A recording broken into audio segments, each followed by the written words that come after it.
Hello, welcome to my live on YouTube. Today is Friday the 17th of October. It is 6 p.m. UK time, and for those who are new to my channel, who are replaying this and who don't know me yet, I'm a therapist and coach, and I use my free time to come here twice a week, every Wednesdays and Fridays from 6 p.m. UK time, to talk about anything to do with mental health, therapy, psychology, human behavior, and anything to do with the mind, and any way we can elevate our quality of life from those places. And so if you have any questions, I'm going to stay here a couple of hours from 6 till 8.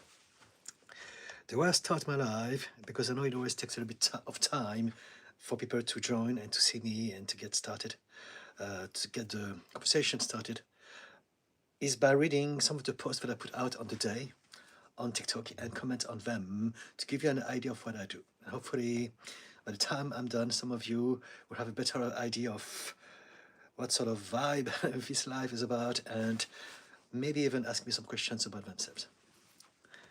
And so the first post that I put out today on TikTok goes like this.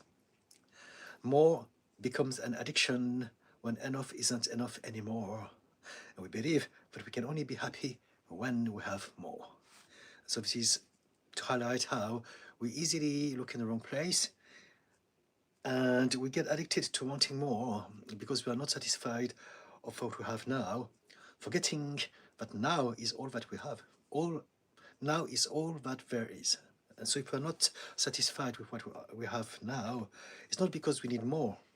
It's because of the belief that we have about ourselves, that we are not enough, that we are incomplete, that we need something in order to be satisfied and content. And it's just not true. If we can learn how to be mindful, to be present, how to practice gratitude for the things that we already have in our lives, right here and now, that's how we realize that now is enough and we can always expand. That's the whole point of our existence. But we don't need to have more in order to be happy. That's my point. The next post goes like this. Your authentic self is the version of you that is present, because full presence doesn't need ego. So again, we're back into more mindfulness topic, and this is to say that if we can be present in this moment, we don't need to pretend to be anyone else. We don't need to defend or to protect anything. We don't need our ego, because right here and now is enough. Next post. You don't have a personality trait. You have skills that you have developed and reinforced over time and are now calling personality traits. And so basically, whichever we see ourselves, whichever collections of attributes we determine we are, our personality is not fixed. It's not who we are. It's just who we believe we are based on the collections of habits that we have chosen to keep repeating up to this point. And so we have habits of thoughts, habits of emotions, habits of reactions, habits of behavior. They're just habits. And it's only the habits that we choose to repeat that will constitute our sense of self and determine our personality. But there's nothing about our personality that we can't change if we don't like it.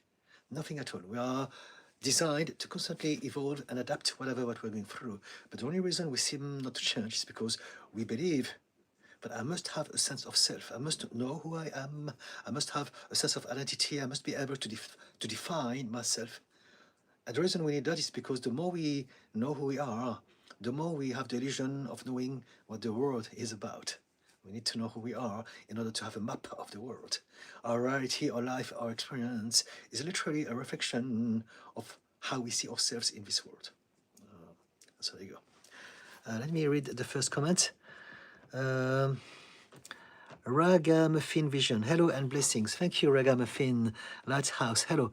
You mentioned that folks that are said to be chosen are evil. Can you elaborate on that? Folks that chose to be service to others in divine unconditional care are not usually considered evil. Okay, let's talk about this. So now we're going to talk about psychology and spirituality. We all have different beliefs, and there's no such thing as one universal truth and reality. So this is going to be very difficult for so many to accept, but we are all experiencing a different experience of reality. And so no one can tell what is the reality or the truth. And the reality or the truth that we will experience all individually is down to the belief that we have. So our upbringing, our environment, the education we had, and all of those things are going to constitute our collections of filters that create that reality for us. So for some people, religion is important. For some people, religion is the one thing that keeps them belonging to a tribe and make everything make sense to them. But we need to realize that it's only one perspective of reality. There are many, many different ones. Some people believe in Jesus.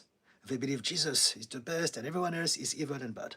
Some people believe in the Torah, the Old Testament, and they are against whatever Christians say because there's a lot of discrepancies. Some people believe in Allah, and they believe that everyone is wrong. Some people believe in Buddha, in Krishna, in Odin, in Anubis, in so many gods. And here's the thing, everyone is right, everyone have their own system of belief, but it's never the truth. And the reason why the world suffers is because some people are not able to realize that there's not one truth. There's only our truth.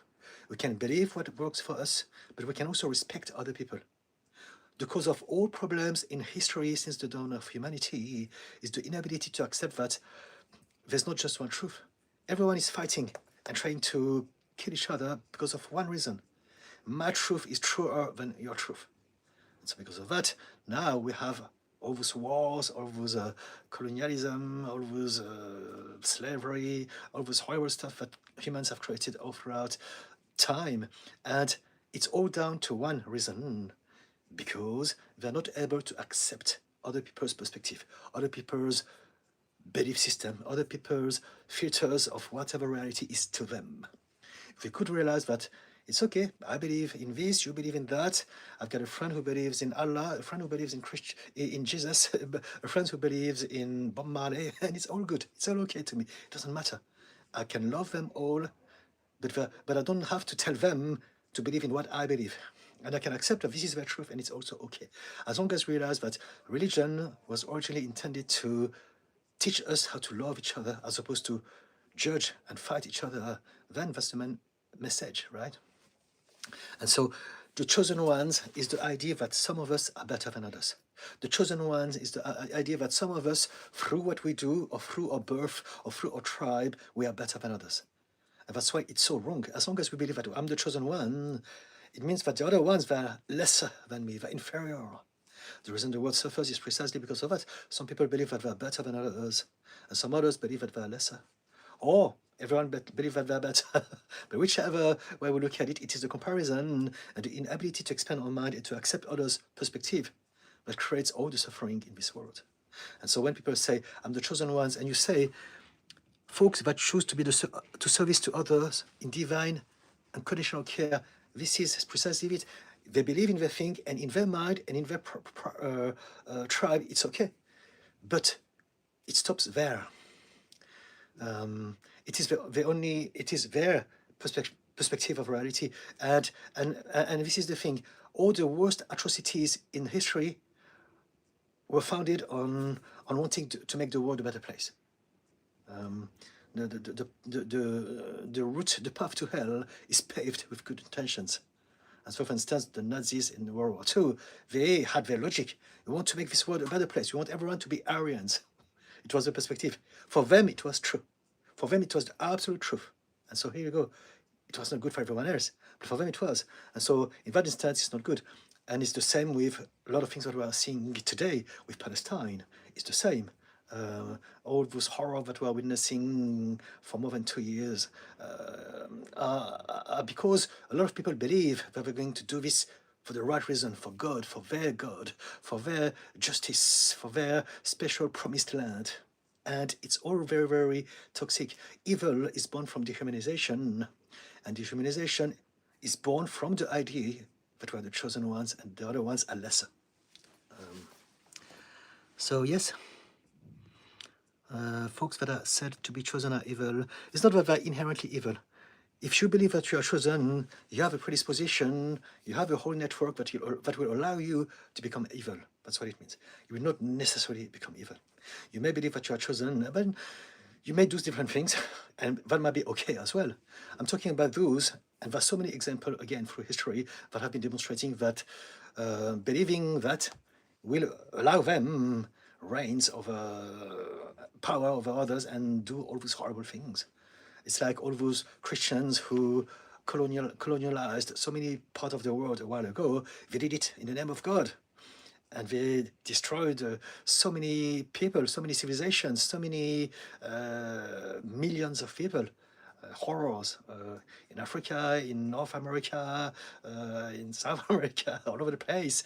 And so, yeah, I hope it makes sense.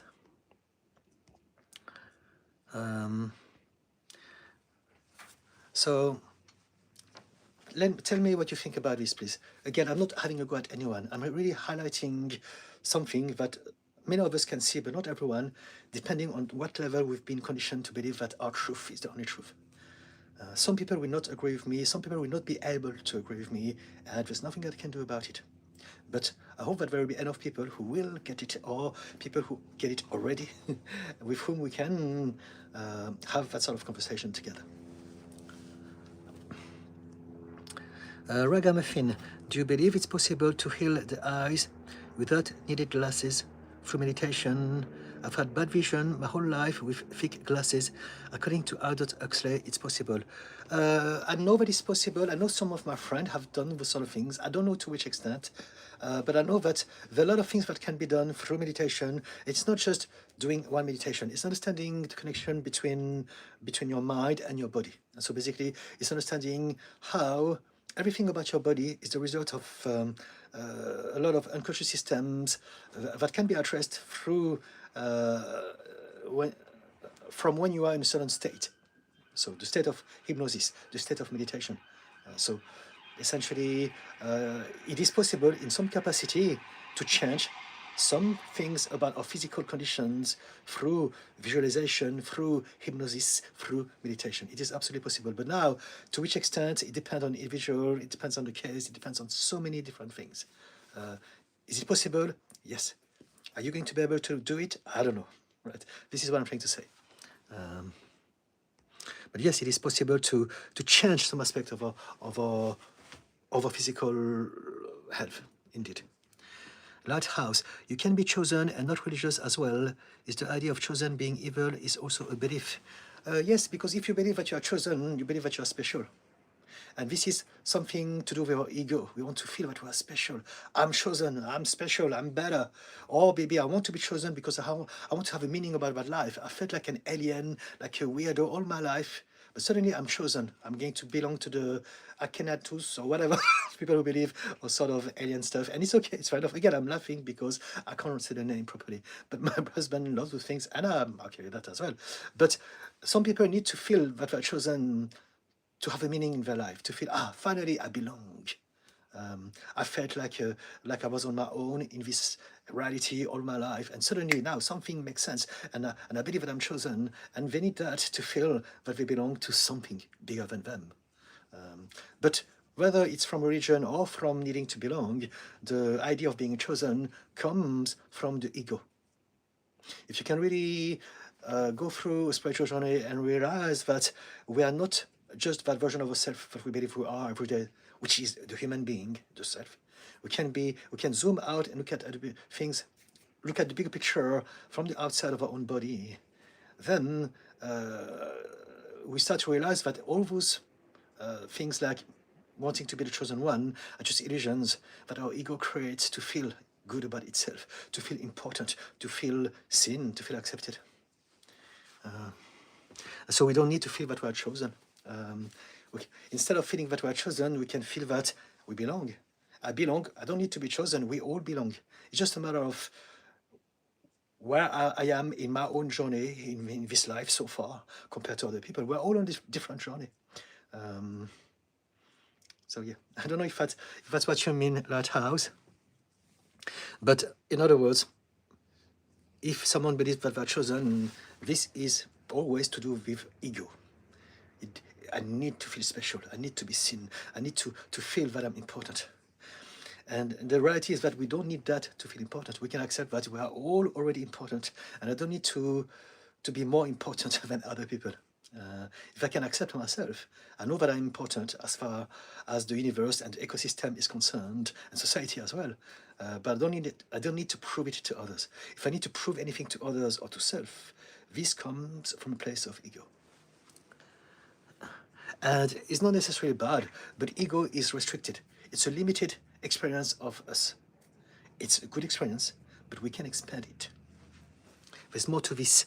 There's more to it than our experience as an ego. All the words are taken. Hello, all Hayaridi. Hello, all the words are taken. Lighthouse. Religion and Christianity does not mean you are chosen. However, the term means that you are doing service to help humanity. So it's the same. So if you feel that, so we are talking about a different narrative. I'm happy to go there. If you think that I'm chosen means that you are the service of humanity, it's the same thing. It comes from a place of ego. Why do you believe that you want to be of service to humanity? I don't want to be of service of humanity. I do things because I do what I do. And as a result of that, I know that I will be of service of humanity. I don't do this because I want to be of service to humanity. That's what I'm trying to say. I'm not a people pleaser. I'm not doing this because I want a recognition. I want to be recognized by God or by my tribe. I'm a good person. I'm doing this for others. No, do things for yourself. Change yourself, heal yourself, let go of your trauma, of your baggage, of your wounds, expand your mindset, develop yourself, explore your passions. And as you do that, you will become a happier person. And thanks to that, automatically, you will impact the world positively. But you don't do it because you want to be of service to others. For me, this comes from a place of self-righteousness, religion. Again, you have to do this for others. No. Many of us who have so much baggage, I believe that the one thing we should do really is to make sure that we work on ourselves, and whatever that we do, we will always expand as a human being. And as we do that, as we get better, as we are happier, as we are more fulfilled, as we have more mental clarity, as we have more peace, love, and happiness within us, we will have no other options but to impact the world positively as we radiate that energy from the inside out. That's it.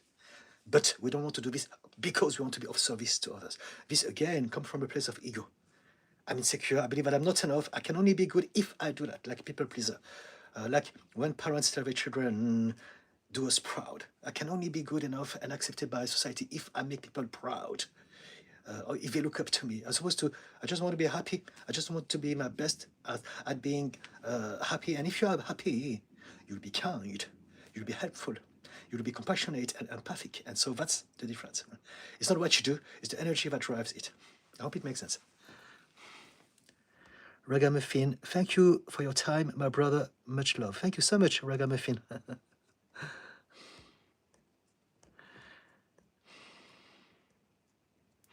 And so, whoops. And so that was the first discussion. Anyone likes to ask me anything else? It was a strong start. I didn't expect to have such a controversial topic to get started with. But it's very important to realize that we all live in a bubble. And it is the one thing that I really want to push and get people to realize. Again, there's no such thing as one truth, one unique, fixed, universal reality. From a psychological perspective, from a neuroscientific perspective, neuroscience perspective, we understand that everyone experiences a different reality. There's not one single person in the world that ever experiences the same thing as you at the same time. Not entirely the same. They may share some things, but not 100%. And this is basically the premises of one of the way we can interpret quantum physics within our understanding of reality. The foundations, the most important element as to why everyone is going to have a different experience is down to the belief system. The belief that we have as subconscious emotional systems that we put into place in childhood through our education, through our upbringing, through the things that we observed from our caregivers, through the environment we've been exposed to during our developmental years. All those things are going to constitute a program, an automatic subconscious program that is not only subconscious, which means it's out of reach of here. A lot of people can't make the difference between conscious and subconscious. Subconscious really means we don't know about it. The knowing belongs to the conscious mind, and the subconscious mind is in charge of what we believe, what we feel. this is 95% of our mind, and this is only 5% of our mind.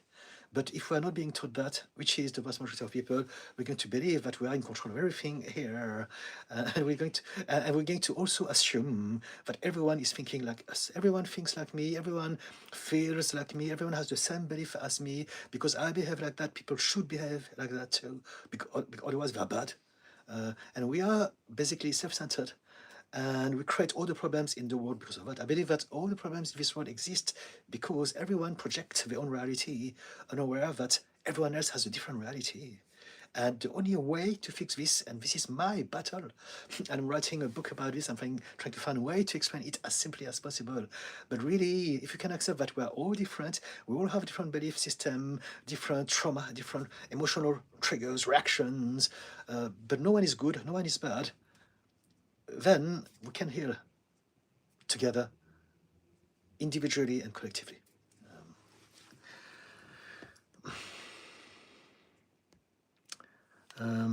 Shomuk Ahmajad. So I don't know it's Arabic words, but I can't read it, I'm afraid. Yellow Summer's interesting, like that idea. All right, thank you, Yellow Summer. Again, for those who don't know me, I take questions and I talk about anything. I don't have any specific agenda as to what I'm going to cover on my live.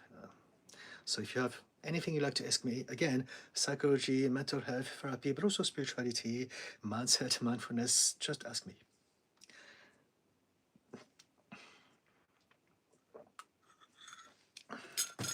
The people who asked me the original questions at the start of the video about the chosen ones, if you're still here, do let me know what you think about it. Again, I'm not here to go against you. I'm not here to go against anyone. I really want people to expand their mind and to realize that we suffer not because of the others, but because of the illusion of division and separation that makes us believe that there are others and that we are better and they are the bad ones. If you can realize we're all the same, we all function in the same way. The way we're going to develop, however, will be different because of the context that we're going to grow up in, right? So our environment, our upbringing is going to be different. But inside, the way we are designed is the same, so we can understand people. My big topic is to replace judgment with understanding. And a lot of religions and people who believe in the chosen ones, it's all about judgment. The good, bad, righteous, sinners, heaven, hell, those sort of things. Sins. There's no such thing as sins. Sins is an illusion. The two things that create all the mental and emotional problems in the world are fear and shame. And both of those things are promoted and hardwired into most of us in childhood because of religion or because of a society that is structured on religion anyway. And so fear, shame because of the sins, and fear of not being good enough. You're born a sinner, you need a savior, you can end up in hell, those sort of things.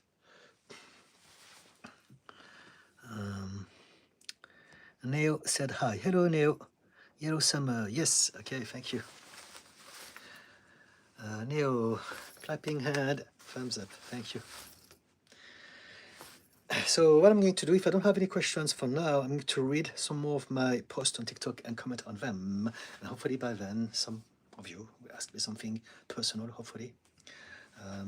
Next post that I have scheduled for tomorrow, 3 of them on TikTok. The first one goes like this. You don't suffer from burnout. You suffer from workaholism. Burnout is only the symptom. And so a lot of people don't realize that many of us, we believe that our worth is down to what we do. And so because of that belief, we're going to work a lot, we're going to produce a lot. We believe that our only reason in this existence and our only value to some people in our lives is working. And so because of that, we work. And since we're not working because we want to develop something, but it's just like a distraction of ourselves, it's something that we do because we believe that if we don't do it, we're not good enough, then it's endless, and that's how we burn out. Burning out is not the fact that we're doing too much of something and not enough of something only. It is also, and mainly, the fact that we're doing something that brings us no joy, no personal satisfaction, no personal growth. And that's why we burn out, because we are spending all that energy, but there's nothing coming back. Next post, you don't need to create a safe space for yourself. You need to create a space between you and the people who don't make you feel safe. So this is to highlight how some of us, we suffer from people close to us in our lives that are very toxic to us. But instead of creating a safe space and still exposing ourselves to them, we should want to cut ties for now because our well-being comes first. And finally, the last post that I will put out tomorrow goes like this. Behavior is a form of communication. You can judge the behavior, or you can learn to read and understand that language. So again, it's about what I was saying just before. Replace judging with understanding. Behavior is not what someone is. Behavior is how someone behaves. And there's many reasons as to why someone would behave.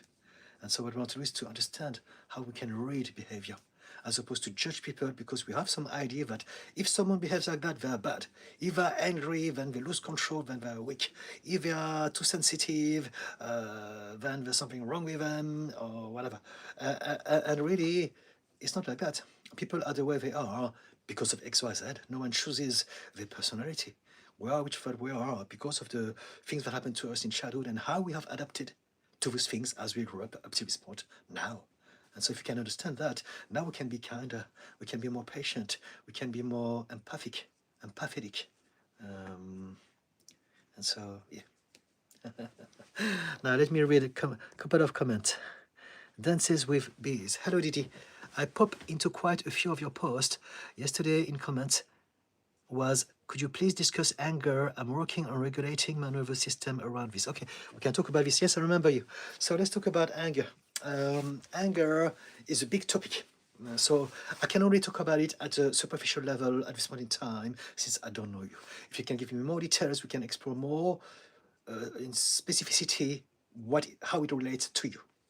But essentially what we need to know about anger is that it's just an emotion, and all emotions originally exist for a reason. They have a function, they have a purpose. And so the function of anger is to help us gather energy and focus to take an action, because we have something important to address. And so anger in itself is not bad.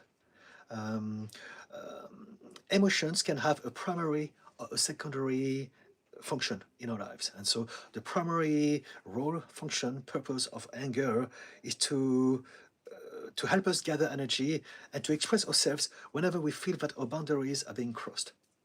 And so if someone does something that I don't like, I'm going to go, oh, and that's my way to communicate with them.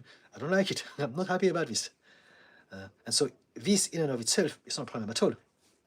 The problem is if we are going to go into a state of rage, and it's too much. But if you just show a little bit of this, they get the message. And it's absolutely acceptable. Now, the problem is when healthy anger becomes unhealthy. And so one of the examples is when anger becomes a secondary emotion, not a primary one.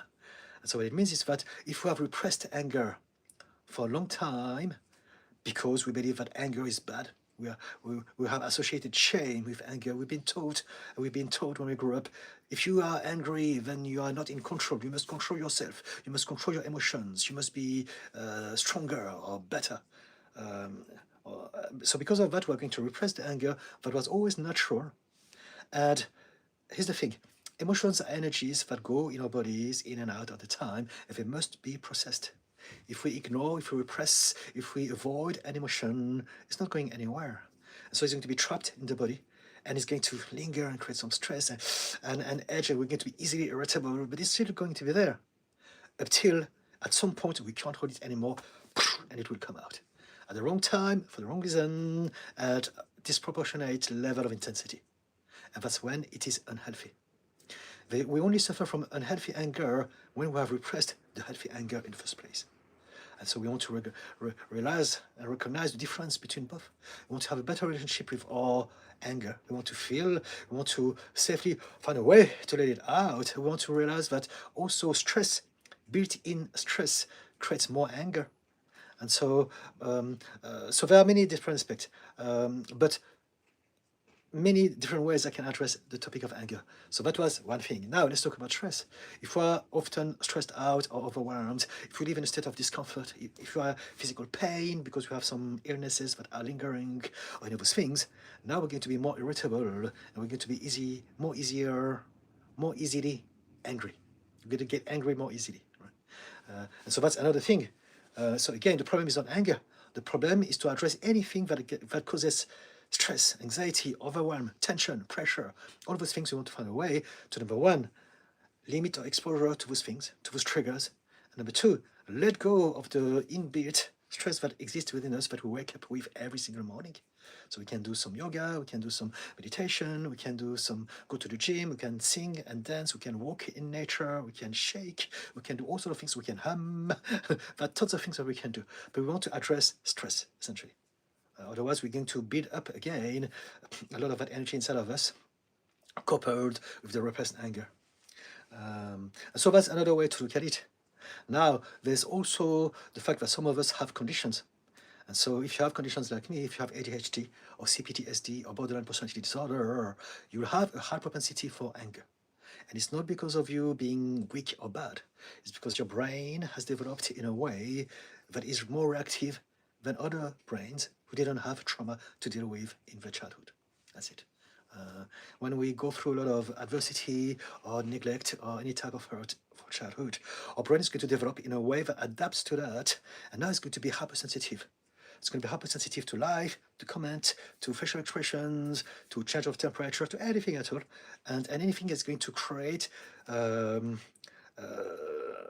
trigger states of anger within us. And that's not because we are bad or weak or inferior. It's because we have a brain that is different because of a childhood that we didn't choose. So something very important to realize.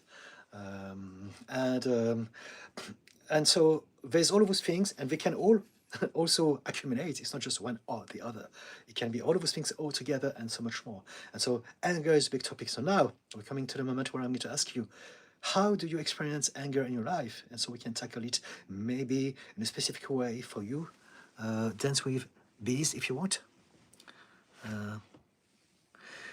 When you say I'm working on regulating my nervous system, the way that I talk about it is this. It's not about healing our nervous system. Our nervous system is not unwell. Our nervous system is working the way it should be working. It's reacting to whatever it's perceiving, either as good or bad. And so the problem is not the nervous system. The problem is the triggers that we have that keeps on getting our nervous system to react in such way. We want to address the filters, the triggers, the subconscious emotional blocks, all of those things that are getting our nervous system to react the way it should react when it's facing those things. And so we want to address the triggers, essentially. And as we do this, as we disarm the triggers, as we upgrade some of our belief system, some of our emotional triggers from the past, now our nervous system is going to be facing less of those things that it thinks it should react to, and it will start to chill out. I hope it makes sense. It's true that we have a nervous system and it's going to be regulated, but it's not about the fact that it's ill. It's the fact that we have some triggers that keeps on making it reactive and overwhelmed. The nervous system is just behaving the way it should behave. Yuan Dacus, hi Didi, how can I protect my emotional well-being and set healthy boundaries with my mum in other country who keeps criticizing my late dad and refuses to acknowledge how much it's hurting me? Okay, let's talk about this. So you need to basically be brave. The reason why you don't set boundaries or you're not able to apply them is because you have not been able to do that up to this point. With our family, with our close ones, it's hard to set boundaries precisely because all your life, they never allowed you for boundaries. So the dynamic that you have, the emotional dynamic you have with your mum is that she controls you, she overwhelms you, and the way you see her, there's nothing you can do about it. You have been conditioned to believe that. You have been conditioned to feel like that. And she has conditioned herself all through these years to think that you are under her thumb. She can do whatever. You have no say, you have no power, there's nothing you can do about her. So because of that, she carries on. She knows that you will never be able, as far as she's concerned, to say no to her. And it's all happening at a deep subconscious level. So it's not that she necessarily wants to hurt you, but this is how she functions, because it's both the normality that you have both installed over all those years. So what you want to do is to realize that, I must change that dynamic, but the first thing you want to change is the way you look at her. Don't look at her like your mom. Look at her like a person that is at the same level as you. You are both adults, you are both grown-ups, you are both citizens of the society, and see her like an old woman that you love, but she's not superior. She's not mum on a pedestal who is mighty, who has all the powers in the world, and I can never say no against to. She's just a person. And realize, she has her own trauma, she has her own past, she has her own perceptions of reality. However, I need to be happy. We're equal, we're on the same level, and so I'm going to start to set boundaries, and you tell that person, I love you dearly, but this has got to stop.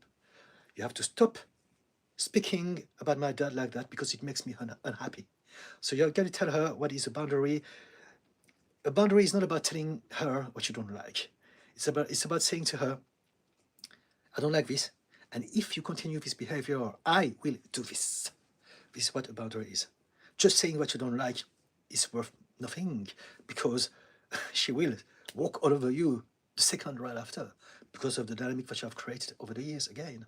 And so see her like a human being just like you, who's been through her own collection of trauma, and she's not good, she's not bad, she's just a person. But even though you love her, you want to look after yourself first. So you get to tell her, you're going to stop talking about that like that, or I don't speak to you for a month, or something like that. Whatever, come up with something. A boundaries has got 2 elements. You tell them what you don't like and what you're going to do, and then you apply that. People only learn when you apply the boundaries.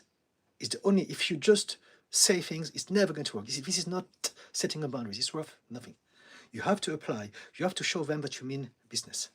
And so tell your mom, stop doing this, it hurts my feelings. If you love me, stop it. If you keep doing it, it means that you don't love me. You don't care about how I feel. And so I won't be happy to see you, and I won't see you, I won't speak to you for a week, a day, a month, or whatever works for you. Right? And then, because she will not respect that, cut down, not speaking for 1 month, and then see what happens after that. UN, I feel like I've lost both parents, my dad physically and my mom emotionally. But then there's something else. Maybe your mom is overwhelmed. Maybe she's not trying to attack you, and it's just the way she is dealing with her loss, because she lost someone as well, right? She lost her husband, her lifetime partner. But regardless of that, you want to listen to your body. You want to listen to your emotions. You want to listen to your intuition and do whatever feels right for you at this point in time, 1 moment at a time. And eventually we'll start to see more clarity in it. But don't try to, don't believe that by allowing her to hurt you is going to make anything better for her or for you. It's not.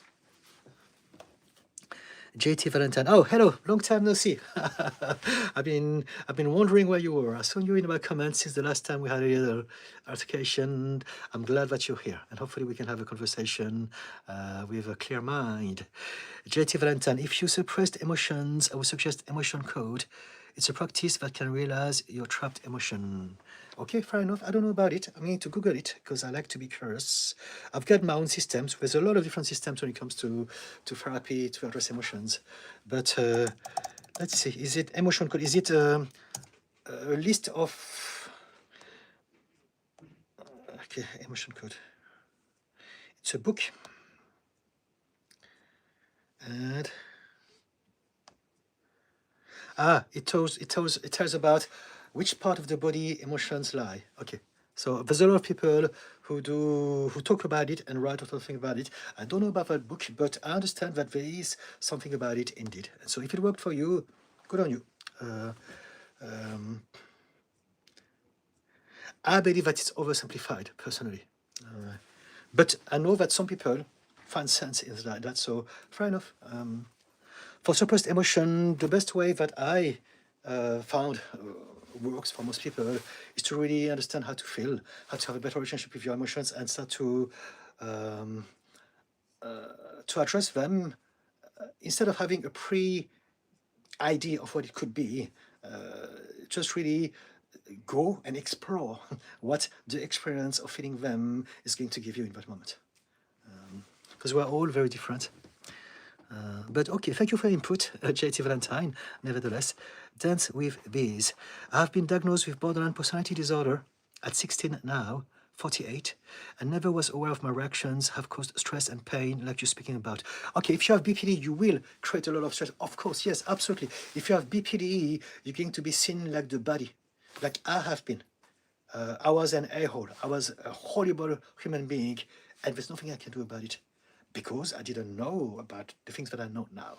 And so if you have borderline personality disorder, typically you've been traumatized and you believe that you're always in a state of danger, and so you need to really think fast.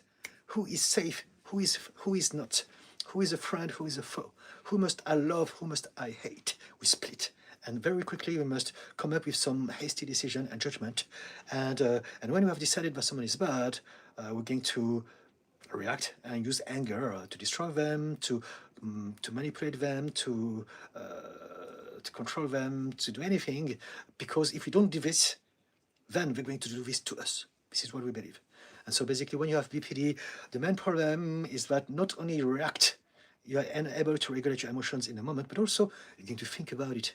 And the more you think about it, the worse it becomes. So we can talk about this. I have BPD myself, and I don't suffer from any of those problems anymore. And I've looked after a lot of people with BPD as well, with a great rate of success. So we can absolutely talk about this. Anger and BPD goes hand in hand. And the terrible things about us is that we are always the bad guys in society. And so it's very, very, we genuinely hurt people. So this is to be acknowledged, of course. But we know this already. You know, we do believe that we are very bad people, and that adds to our own turmoil and torment, self-hatred. But society sees us like the bad guys because they don't understand that we react not because we want to hurt people, but because in that moment we really believe that we are not safe and that no one is going to come and save us, so we have to do something about it.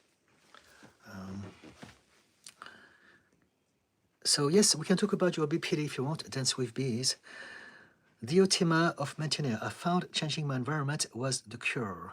It does make a difference, yes, absolutely. So environment is a very important aspect of our health.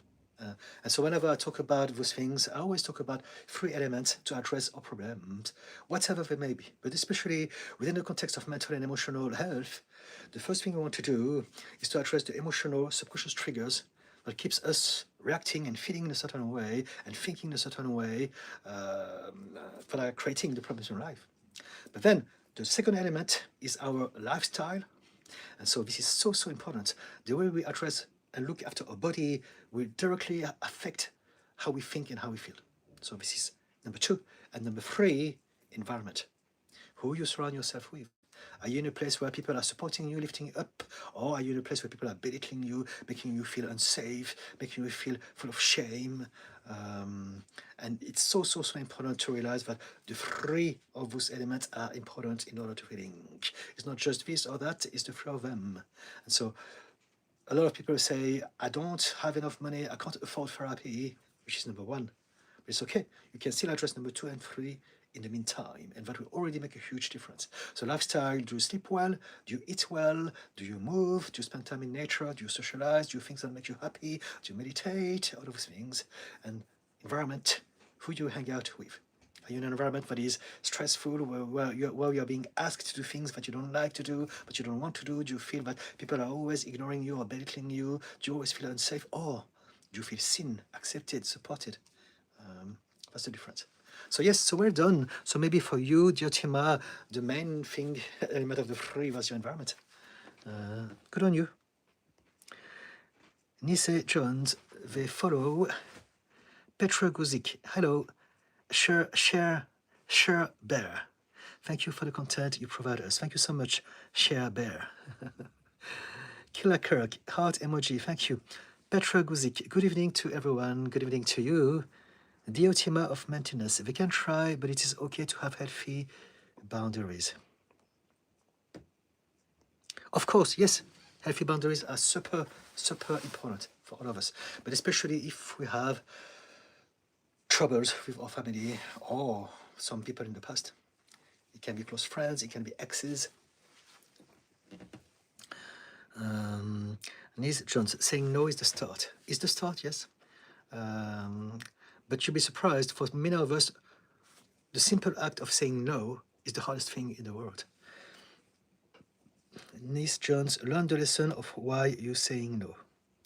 Petra, what do you think about our dreams? I mean, when we sleep, do you have any personal point of view or favorite explanation? Yes, I mean, there's a lot of different ways to look at it. And I'm also very spiritual, so I accept all sort of different perspectives. But the way that I see it is that dreams are how we're going to process some of the emotional energy of the day in our sleep. So whatever we've been through emotionally is going to be experienced, processed throughout our dreams. And so what matters, the way that I see it, is what matters is not what we dream about, but how we feel in those dreams, regardless of what is happening. As for instance, when I used to suffer a lot from depression, anxiety, anger, addiction, and all those things, I used to have nightmares all the time. For the first 38 years of my life, I had nightmare every single night. When I was a child, I was scared of sleeping.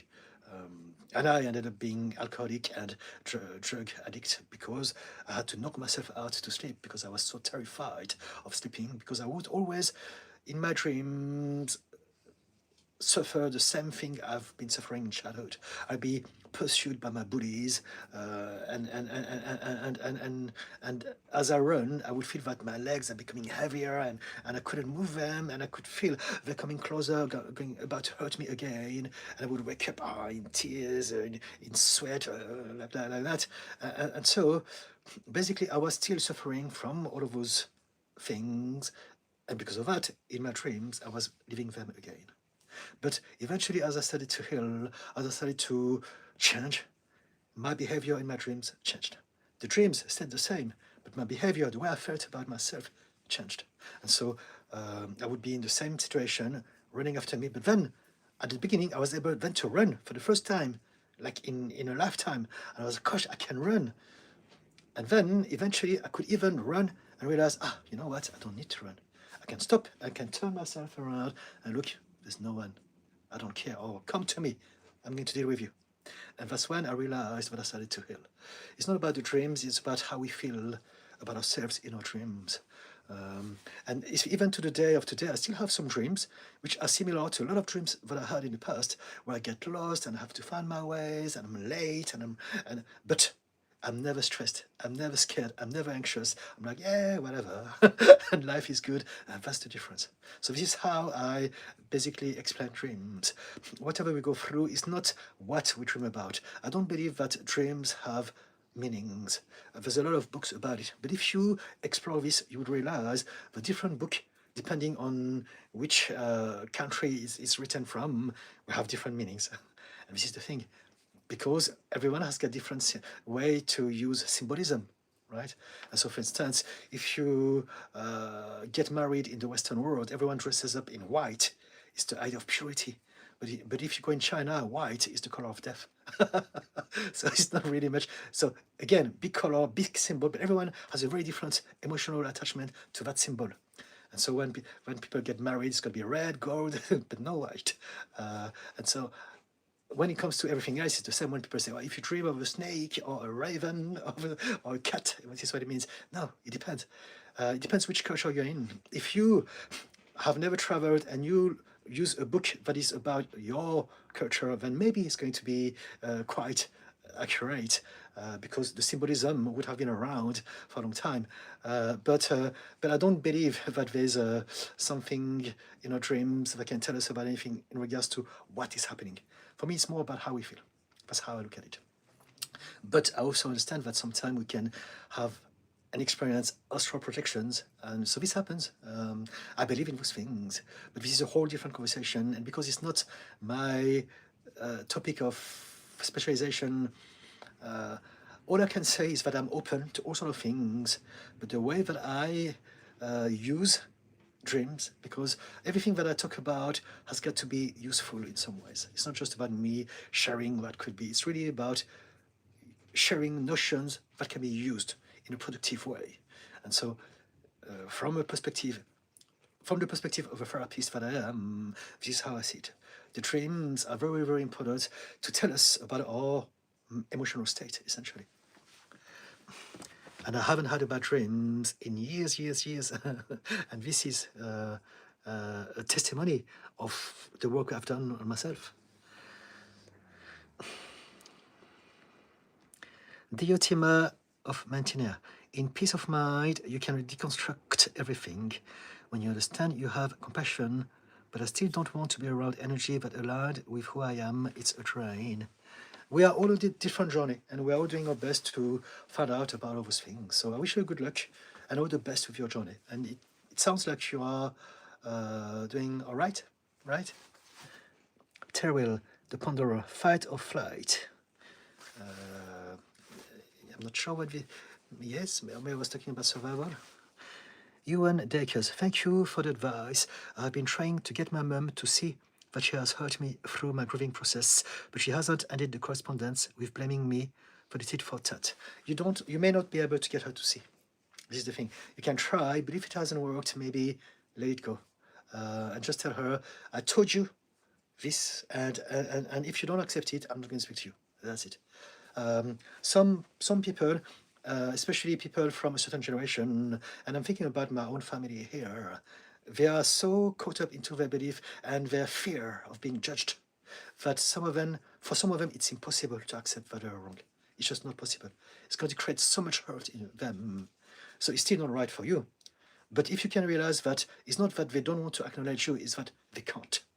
Some people also have some conditions. So if someone is on the spectrum of autism, for instance, many of them, if they have been through trauma as well as going through and diagnosed autism through their childhood, for them it will be very difficult to accept that they are wrong because it's not safe. It's just not safe. They won't be able to accept it. Same thing with people with NPD, narcissistic personality disorder. They won't be able to accept it. It's impossible. And so the main thing is for you not to give a meaning about the situation that you're going through that is negative for you. Right? So basically, if your mom behaves like that, it doesn't mean that she doesn't love you. It doesn't mean that she doesn't see you. It doesn't mean that she doesn't care about your feelings. Maybe it means that she can't. Maybe she's been too traumatized. Maybe she's been too ruined all of her life, and she has no other way. She just freaks out. And if you're going to try to push her to see that, it's going to only create more resentment from her and division between the two of you. So think about this. Now, as long as you have spoken out your truth and that you set your boundaries, that's the main thing that matters. But you may not be able to get her to say the things that you want to hear. It may not be possible. If it's possible, good. If it happens, good for you. But if it doesn't, stop expecting for something that hasn't happened. It may never happen.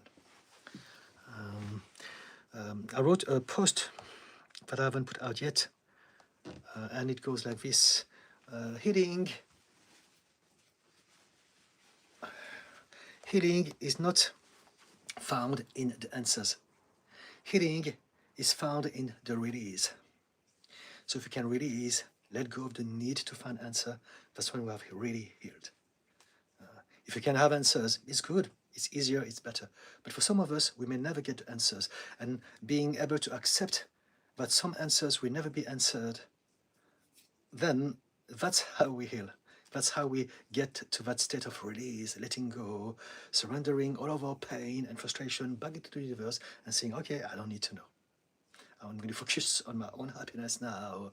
And yeah, I don't need to look back. Dances with Bees, so well explained. Thank you. Thank you for incorporating your personal experience. Of course. Deotima of Mantinia, thank you, Didi. Thank you. Terrell, the Ponderer, saying no was extremely hard until I truly learned to love myself. Yes, it's a journey. It's a journey. We have to say no to basically not just some people, but we have to say no to the idea that we have about ourselves. I am not that person. I am not that person that everyone told me I was all my childhood. Katya, hey Didi, how are you doing? I'm very well indeed. How about you? Resilient warrior. What's your take on morning routine? We're all different, so there's no such thing as one system that works for everyone. So you see on social media a lot of people saying every morning I have an ice bath, I wake up at 4 o'clock, I go to the gym, and then I do some meditation, and then I eat some goji berries, and when I do whatever. It's just rubbish. It's not that it's rubbish. It works for some people. But people will tell you that this is what you must do in order to succeed. They're just projecting.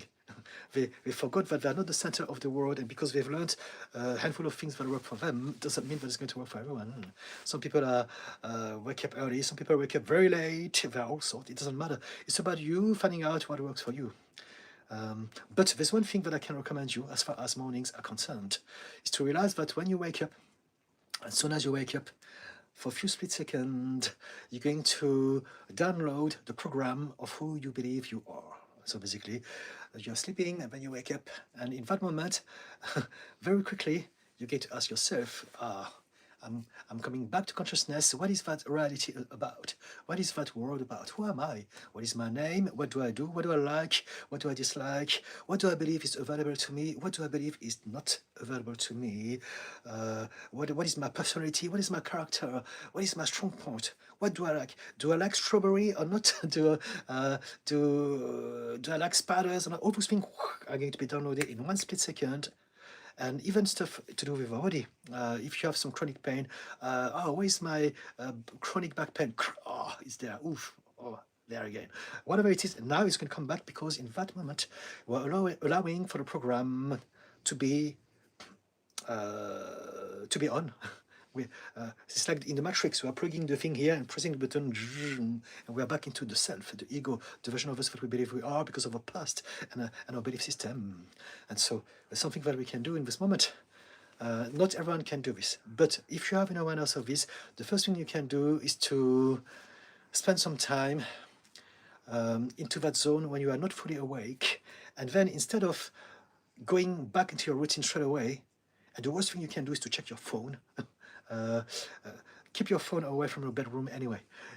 But the first thing that you want to do is to create some positive thoughts. So it can be practicing gratitude, it can be doing some meditation, it can be visualization, it can be you thinking, okay, who am I? Instead of thinking, who am I going to be today?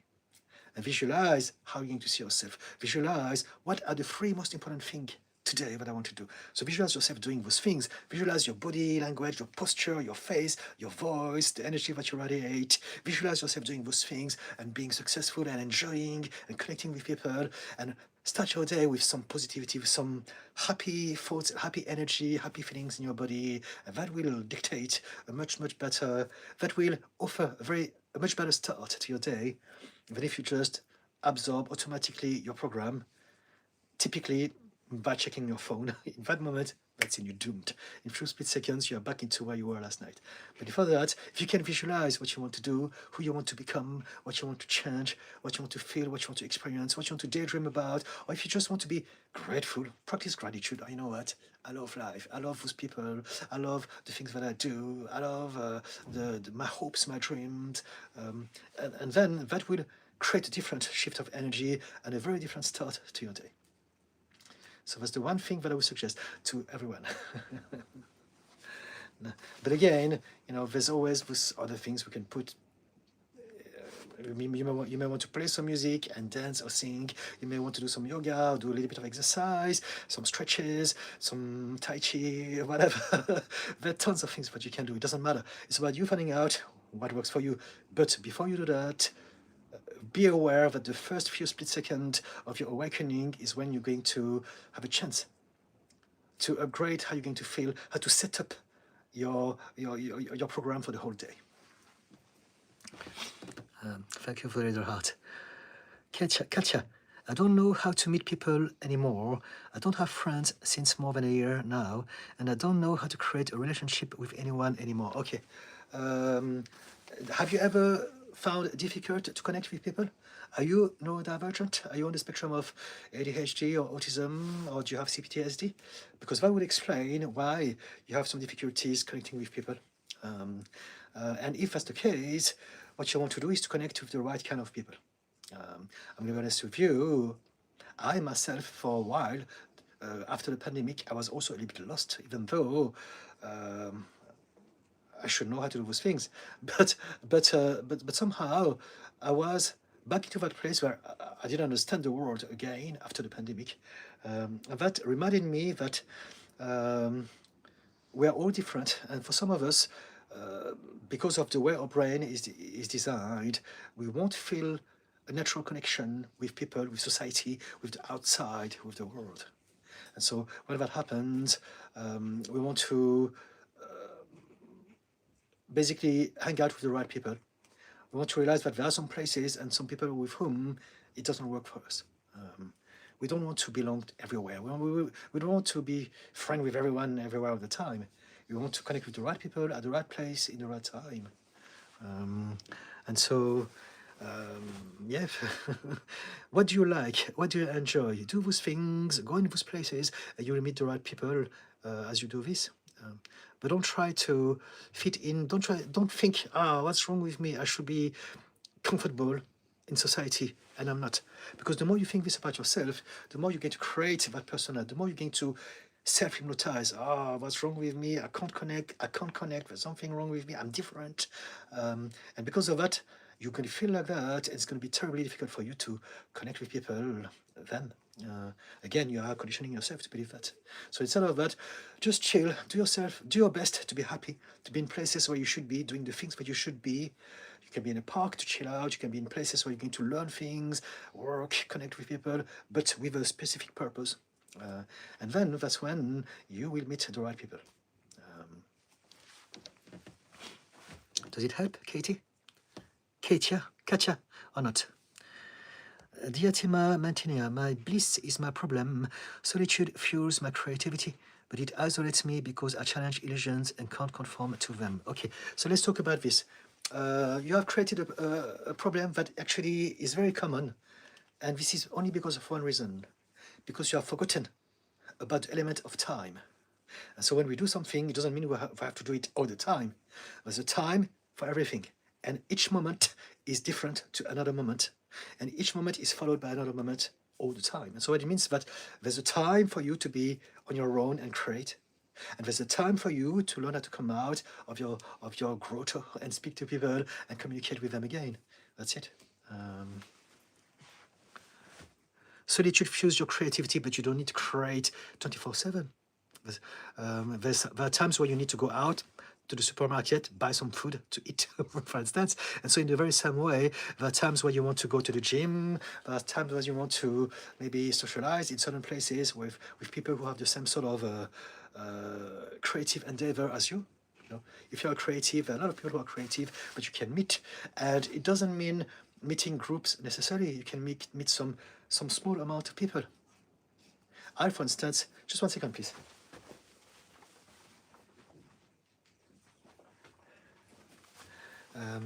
For instance, I don't do well in groups. I function well with individuals.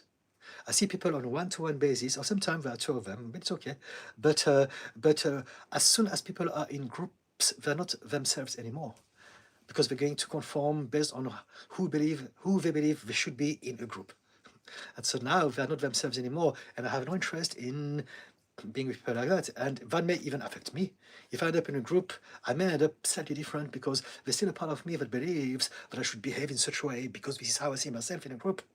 And so take people on an individual basis, and then at some point you may be able to have more individual who can coexist in that moment with you, and now you have a little group, you have a little tribe. You don't need so many people, you just need a handful of people with whom you know that you don't need to be anyone else than who you are. Just 1 second, please. My watch is telling me that I must post my last post of the day on TikTok, so I'm going to do it right now. You don't have personality traits, you have skills, but you have... Okay, post. Yep, sorry about this.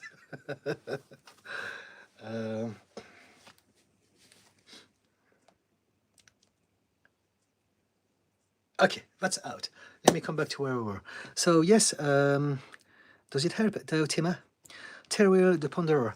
That comment was for something you said earlier in the conversation. saying no. Yes, yes, yes, I get it, I get it. I get it. Resilient warrior. It seems like unrealistic way. I used to try a lot of things, yoga, stretch, reading, etc. About morning routine, to me 1 hour. Now I try to be consistent for 15 to 20 minutes with get up, move and meditate. Thanks. Yes, just do whatever works for you. So this is the thing. We read magazines, we follow some influencers, we listen to some podcasts, and we learn all of those things, and we want to try all those things. But this is the thing. Just try and see whatever works for you. You don't have to have a routine that is an hour, 2 hours. I get it. I used to be the same.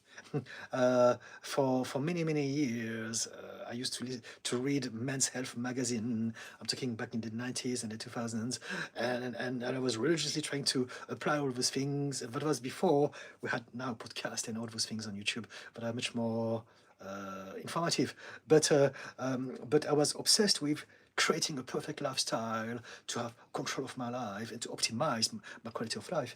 But really, everyone who gives you advice, they're only doing one thing. They're just projecting their own reality. They know nothing about you.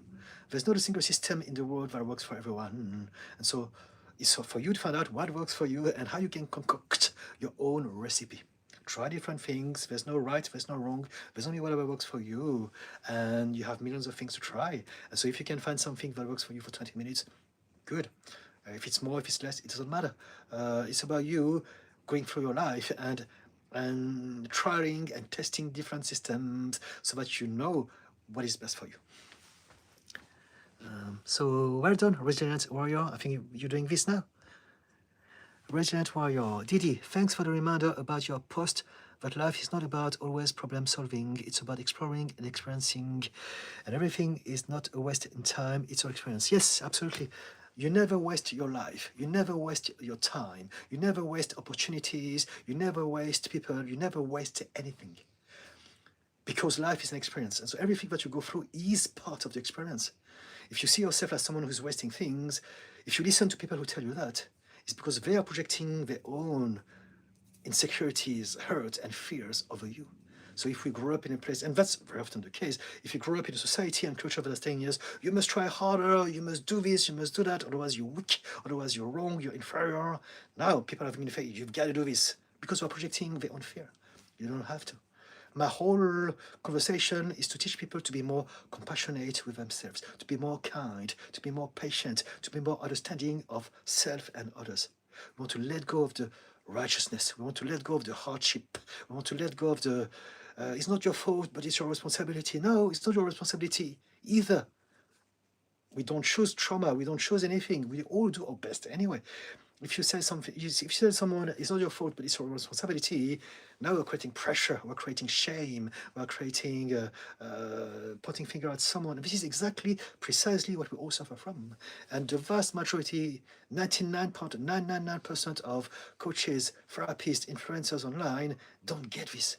They're still telling things that are still based out of that culture that is so cruel and mean and also ableist, because many of us were not able to do things that people expect normal people to do. And so, yes, we want to be kind to ourselves. We're all doing our best, and everything is an experience, and we're never wasting our time. We're never wasting our life.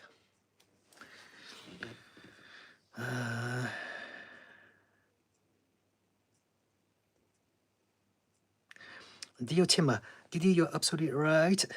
I had to process in isolation, and it's through the process that I was enlightened and chose to prioritize my well-being so I can be present. Fantastic. Well done, you. Yellow Summer. Letting go is what I'm focusing on. Thank you for reaffirming. Yes, yes. Letting go is as important as focusing on. So basically, that's the yin and the yang. We live in a society that is Western-based. So it's all about controlling, having, doing, confirming, proving to others. And this is just one part of the equation.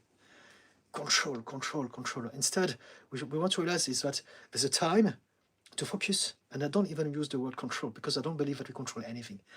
It's just an illusion. We just have a power of influence over something. Sometimes it works, sometimes it doesn't, but we never control anything. There's just too many parameters in the universe at any given time for us to ever control anything. And And even if you have an illusion of control for a moment, it's only for a moment. Nothing lasts forever. And so there's a time to focus, and there's a time to let go. There's a time to take action, and there's a time to allow. And those are the yin and the yang.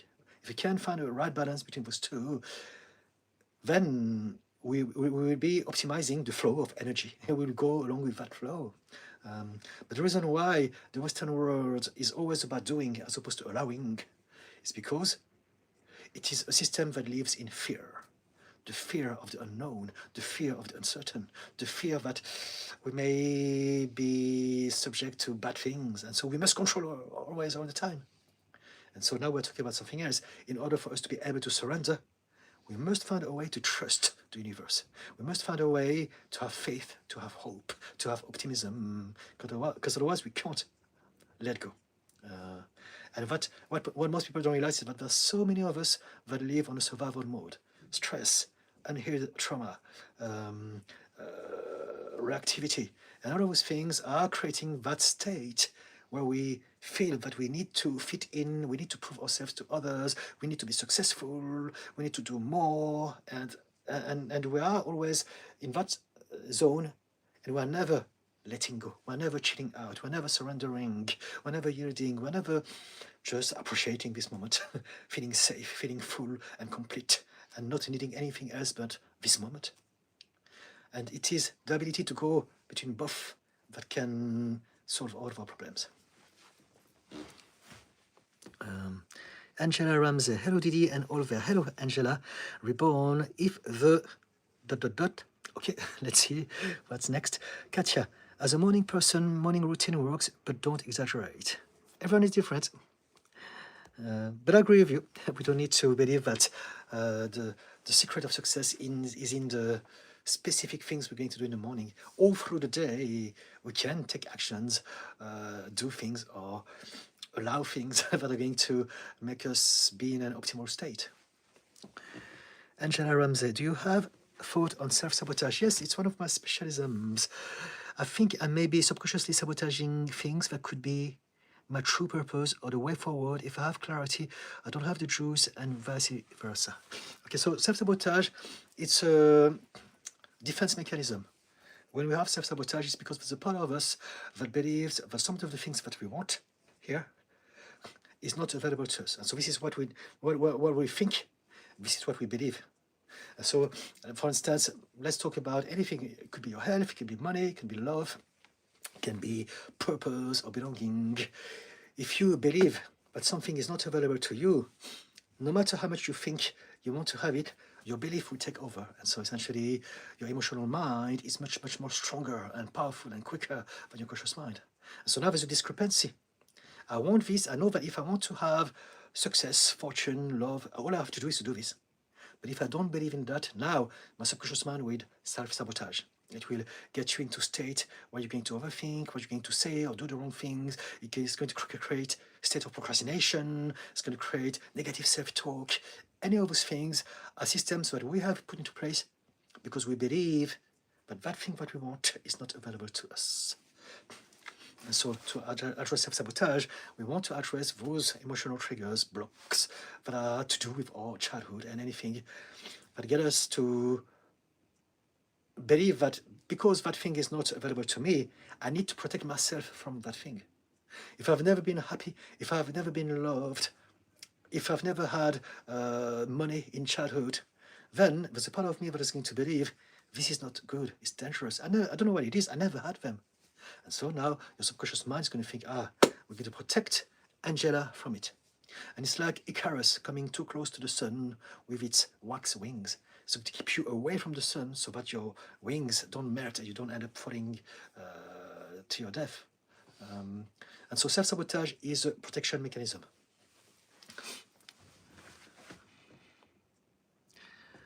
Do you want to talk more about this? You mentioned purpose. So very often, very innocent thing can create those beliefs. And that is so often the case. We live in a world that is harsh, a society that is cruel, that is difficult. And so a lot of parents are doing everything they can to survive financially. And so when the kids grow up, and many of them, they want to do things that may not be perceived as financially safe, then we will tell them, you want to sing, you want to dance, you want to be creative, you want to go to the X Factor, don't do this. Get a real job. They're going to tell you, be a doctor, be an engineer, or take over the restaurant, or whatever, but this is not for you. And that's because their perspective is a perspective of survival. But as a child, if we are being told that, we need to believe some people can live happily from the things that they love to do, but not me. This is not available to me. And because of that, now we're going to live a life of dissatisfaction. Monday to Friday, 8 to 5, a job that I hate, that brings me no joy, and I'm going to do this all my life. And I accept this because there's a part of me that believes that this is all that I deserve. I'd rather be auditioning for a show. I'd rather be traveling all over the world. I'd rather do all of those things, but this is not available to me. And so you want to find out what is the belief that is creating this for you, Angela. If you can't find out what it is, then that's where you can start to address that belief and upgrade it. Reborn. If the environment at school is toxic, will this shape a kid, adult life later on? Yes, absolutely. Any environment shapes us. We adapt to everything, but especially in childhood. So the first environment in childhood is home, but then there's also school. And as adults, there's also home, but there's also work. That's what I'm talking about when I say environment, as part of the three things we must address to heal anything. But there are environments that are toxic. There are environments where people are all on the same wavelength, and they use a system that is cruel and unkind and toxic to people. And so, absolutely, if you're in an environment that is toxic at school or at home or both in childhood, that would absolutely change the shape of how your brain develops.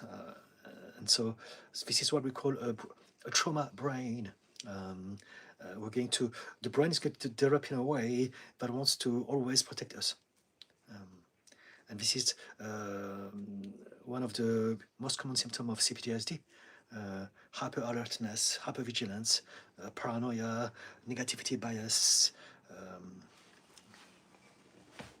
and that can easily escalate into different problems as we go through our adult lives. Rapture Finest, good to see you live, mate. Thank you. You have spoken great sense to me through shorts and reels. Thank you. Fantastic. Thank you so much. I'm glad you appreciate Rapture. Dear Tima, gratitude is important. Yes, absolutely. Om Nam. Hello, Didi. Hello, Om Nam. Katya. Thanks, Didi. Thank you, Katya. Om Nam. I'm kind of obsessed with someone, and I don't like that. How do I detach, not in the physical sense, from the person, but mentally, as I bring my energy and attention back to myself? I know this thing is not forever, so I want to spend the most time and do the most with this person. We are both moving to different places sort of soon and both have our own issues. I remember you're talking about having some sort of relationship with someone that is older than you. Is that what you're talking about? If that is the case, but even if that's not the case, I would suggest you to stop overthinking. Just go with the flow.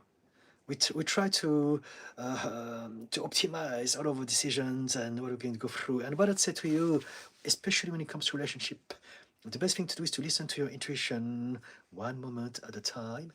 And just like that, you will have a better idea of who you are and what is good for you or not. This is life. You're going to go through life. So instead of questioning your experience, go through it, experience it, explore yourself, explore what is going to happen, explore whatever you're going to get yourself into. It's part of your life. But follow your intuition. Learn how to connect to your intuition. It will always tell you what to do.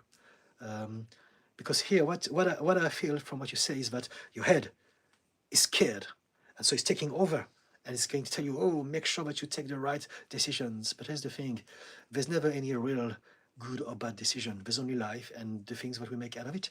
And so if you listen to intuition, I believe that will be the best direction you can take for whatever endeavor, especially when it comes to relationships.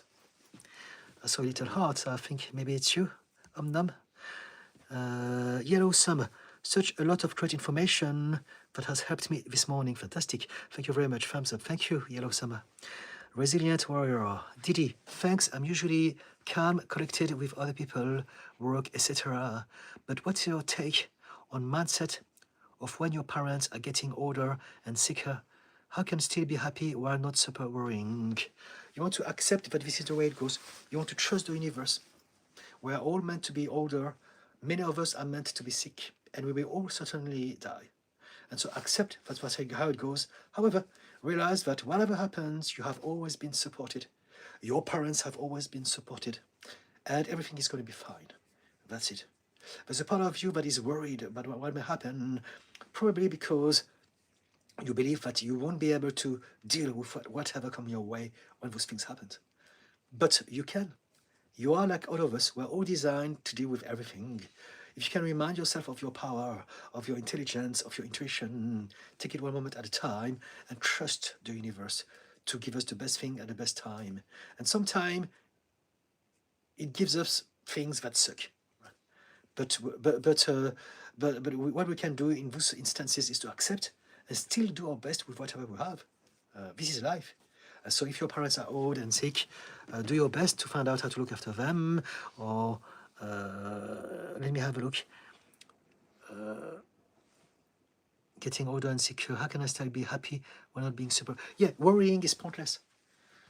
I'm glad that you love your parents. Not all of us do, but if you love your parents, it's fantastic. It's a great thing.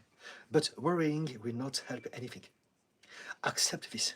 Worrying is a waste of time, a waste of imagination, a waste of energy. Instead, focus on the moment.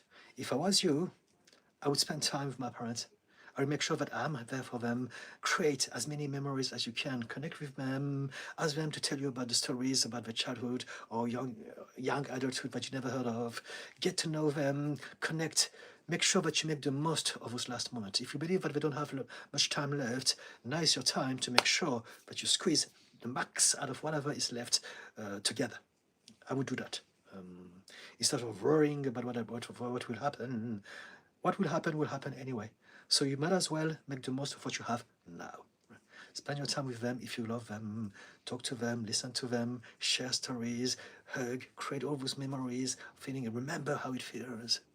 And make sure that they tell you everything that they need to tell you, so that you know that they're not gone with any undealt situations. And you also tell them everything that you want to tell them. If you have to say sorry, if you have to tell them I love you, whatever it is, say everything, let it out, so that now you know that you are ready and your parents are ready and it can happen anytime and it's okay. This is what you want to do. Focus on now and do the best to make the most of that now. That'll be my advice. In the knowing and the believing that the universe has your back. Nom. I feel like I am overwhelmed, I think you mean. Then, no. I think I am overwhelming them, my apologies, with my affection / constantly asking to meet up, but they won't tell me. I'm seeing my behavior. They're too kind to tell me straight up. So if someone is too kind to tell you straight up, what does that mean? They're kind. It's good. Focus on the kind. Don't focus on the, they see me, Here you are basically seeing yourself from a perspective of someone that is unkind to you. I shouldn't be behaving like that. Oh, I'm so needy. What's wrong with me? That person sees it but doesn't tell it myself. You're being unkind to your own self. Stop doing this. Remember that when you think of yourself like that, it's because for that moment, you're seeing yourself through the lenses and the perspective of the people who hurt you in the past. You don't want to do this. And so if you know that person is kind to you, grab the kind, embrace it, take it in, appreciate it, enjoy it. I would do that any day. Instead of thinking, they're kind, but we shouldn't be kind. Just take the kind, enjoy it. It's fantastic. It's great to have kindness in your life. Accept the kindness. Learn how to take that opportunity to accept kindness. You can't do this because you don't believe that you deserve this yet. But this is the perfect opportunity for you to learn how to take all those things. Let in all the goodness that the universe gives you. And the more you do this, the more you will change how you see yourself, and the more you will allow for good things to happen to you in your life. If you don't love yourself, no matter how many people love you, will never be enough. Does it hurt? Does it help? Num? Nope. Is that a photo of your grandparents behind you? No, it's my parents. It's my mom and my dad when they got married before I was born, a long time ago. Thanks for the great content. Thank you, Nope. Gingerbread. A chosen one is a person who went through a lot of torture. If they want to call themselves the chosen ones, let them, because they have been to hell and back. I hope you understand. I think this is one perspective. If someone tells me they've been suffering, I will always respect that, right? And so we have a lot of different ways to explain things. I don't attack anyone personally, but sometimes we're just sharing different perspective, right? The way that I explained the chosen ones, I think I explained it amply. If you go back at the beginning of the video, I talk about it for like 10 minutes, and so everything is there. But if you find it difficult to accept the things that I say, it's also understandable. We're all different, we all have different sensibilities, and that's fair enough. But this is my point. My point is stated at the beginning of the live. You can replay it. I think I talk about it for at least 10 minutes. You've been through a lot of torture. They want to call themselves the chosen ones. I'd say, if it makes them happy, I said to them, it's okay. I'm happy for you. It's not a problem. The problem is not what they think they are. The problem is that what they think they are implies how they behave with others. That's what it means. Now, if they believe that they're the chosen ones, but it doesn't get them to be horrible to others, then I'm happy. I would tell them, okay, fair enough. If you believe that, I accept that for you, and I have no problem with that. You can call yourself anything you want. If you want me to call you the chosen one because it makes you feel better, I will. It's like people who are trans or non-binary and the pronounce thing. It's easy to say whatever makes people feel better. If they believe they are, it's their reality, and I will respect that just in the very same way, exactly the same. But if they believe that they're the chosen ones, and that as a result of that they're going to behave in ways that are toxic to some people in the world, then to me that's not good. That's what I'm saying.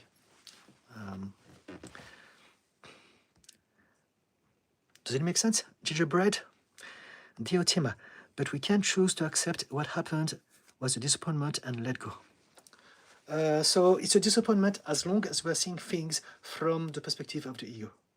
When we're disappointed, it's because we expect something. And so there's a time and a place for everything. Indeed, if you look at yourself from the position of the human being that you are, the ego, you will have disappointment. So you can let go. But there comes a point where you may be able to get to a level of self-awareness where you realize that there's nothing like disappointment. If you can look at things from the outside of your ego, if you can be the observer, the watcher of yourself, then you realize you're just an experience. And there's no disappointment because there's no longer any expectations. There's only the experience of now. There's only the experience of you going through the whole shebang of what it is to be a human being, including all the difficult stuff. Rapture. I've really learned that if there's something you have a passion or love for, you should do it this year. I've made more time for myself to go fishing, enjoy the scenery, being by water at peace. Okay, good on you. Good on you. Yeah, I agree with that. I'm not very keen on fishing because I feel sad for the fishes. Quite horrible. But this is me. But no, if you do something that makes you happy, do this. And indeed, it's important to follow our flow and do whatever really stimulates us. We want to realize that doing things that makes us very happy and serene, or creative stuff that excites our imagination, is when we are at our most authentic. Angela, thank you, Didi. I feel like the mouse in Tom and Jerry. As soon as I come out the hole, I will be attacked or torn apart. Okay, all right. Then in that case, I want you to remember that Tom always wins. No, Jerry, which one is it? I think Tom is the mouse, isn't it? I think it's a great analogy. Tom and, let me find it, and Jerry.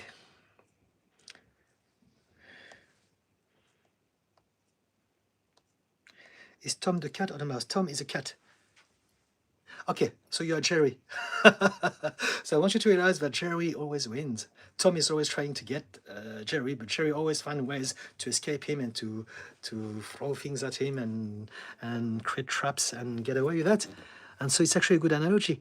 You may feel like you are in a place that is not safe, but you have so much more resource within you. And think about this. Think about Jerry. Angela, I have been very successful and happy in the past, and in retrospect, feel I was punished for that in different ways by different people close to me. Okay, so if they have punished you, it means that they are not the right people for you. Focus on yourself and attract the right people in your life. Sometimes people we've been with for a long time, we do that. It does happen. They don't want us to change, and so they're going to resent that and even sabotage or make us feel bad because of that. But if that happens, it means that you have outgrown them in your journey and you must let go of them, or at least create a little space between you and them, and you only see them once in a while in your own terms, and so that you don't need to suffer from them. Dear Tima, I rationalized that my parents were not capable of providing emotional security, okay, when I was growing up because they were not capable, okay? It's very possible. It's only when I changed environment that I realized this fact. Yes, indeed. Okay, well done, well done. Pumpkin Puff, hi Didi, how are you today? I'm very well indeed. How about you, Pumpkin Puff? Dear Tima, but I don't hold any bad feelings to them because I understand now. Yes, understanding changes everything. But understanding really comes from an emotional place, not cognitive one. Understanding here, as in I know, doesn't make much difference. We need to really find a way to feel right about it. We need to find a way to tell our emotional mind or child's mind that it is safe now.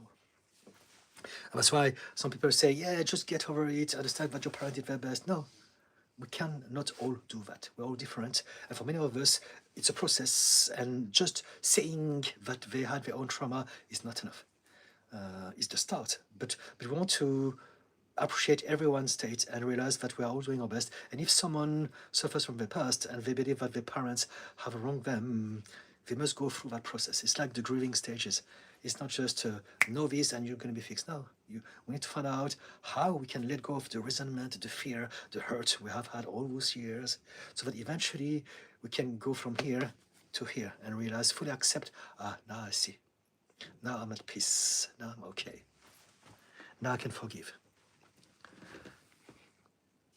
Angela, Didi, you described my self-sabotage issue as if you were in my head. Thank you. All right, okay, so there you go.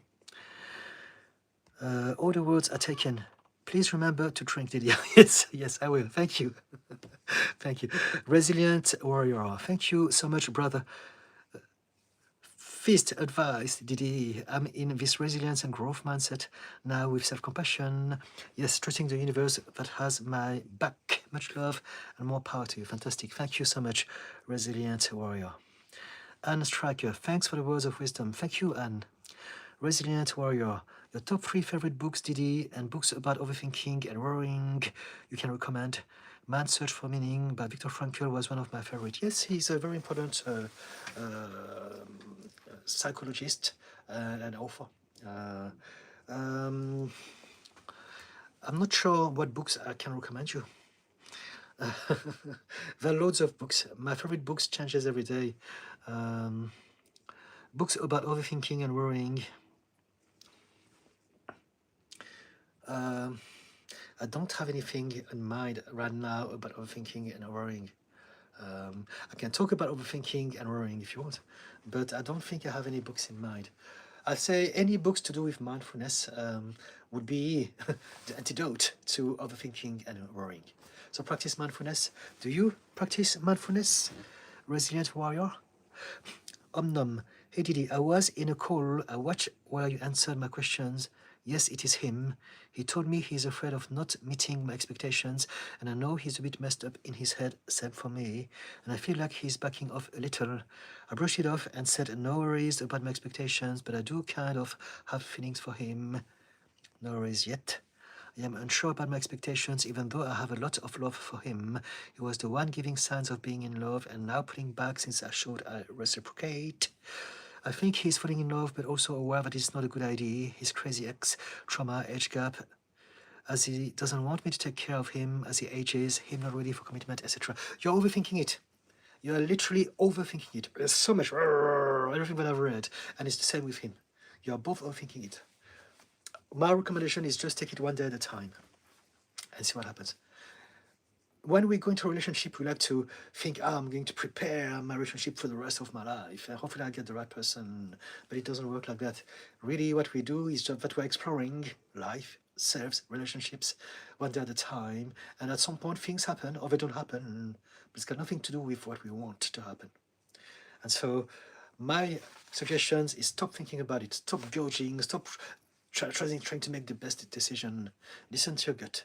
And your gut will tell you either, let's do this, today is fun, doesn't matter. Tomorrow, I don't care about tomorrow, I enjoy this. That's it, just do this. Or it might tell you, that's enough, it doesn't feel right. No. Listen to intuition, that's it. And take it one day at a time and stop overthinking. Because what you're trying to do is to control the future, is to control how things are going to develop, is to try to foresee, to calculate, to anticipate all of those things. And so does he. And this is the opposite of life. Just go in it, dive, and see what happens one day at a time. And that's it. It's very simple. If you just listen and follow your intuition, then you're good to go. Nox, hello. Chair Bear, catch you next live, can't get focused. Okay, fair enough, no worries. See you next time. Thank you for popping in. Chair Bear, do you believe in astrology or geometry? I believe in everything. I believe that everything has got some value. And I believe that some people in the world are able to do some amazing stuff with those systems. But I also understand that most people don't. and so I believe in everything. I believe in astrology, tarot, magic crystals. I believe in the phases of the moon. I believe in aliens, ghosts. I believe in afterlife, quantum physics. I believe in everything. I really do. And I believe that some people in the world can read my future in a cup of coffee. Maybe one person at least. But I also understand that most people haven't got a clue, and they just do this because they want to explore those things. It's all about symbolism, like numerology or any of those things. I do believe in everything because everything is just different systems to read and interpret the world. It's still systems of symbolism. But if you're going to tell me whether I believe in astrology at the back of a magazine, putting everyone in the same bag, I say, probably not. But the reason why we do that is not because we want to tell you the future. We just want to cheer you up, to lift you up. So it has a place and time, and it's positive. And so, yeah, that's my answer. Angela, OMG, I never thought about Jerry always being the crafty victor. Right, there you go. Amazing. Yes, that helps so much. And let me see it in a right way. Yes, Angela, you are Jerry. Dion, love to everybody from Oklahoma. Love back to you, Dion from Oklahoma. Pumpkin Puff. Didi wrote a book for anxiety named Anxiety and Us. Yes, it's true. I forgot about it. It's there, one of them. Thank you very much, Pumpkin Puff. I didn't know anyone knew about my books. Yeah, I've been published 10 times, and I wrote a book about anxiety. It's not about, I don't know if it was, I forget about my books. I don't read my books, to be honest with you. Everything that I do, I'm always focused on the next project. And so, yes, I've been published 10 times in collaboration with other authors. And it's a series called the And Us series. So you can see here what it was. There's anxiety and us, sadness and us, anger and us, fear and us, authenticity and us, overwhelm and us, grief and us, neurodiversity and us, addiction and us, and writing and us.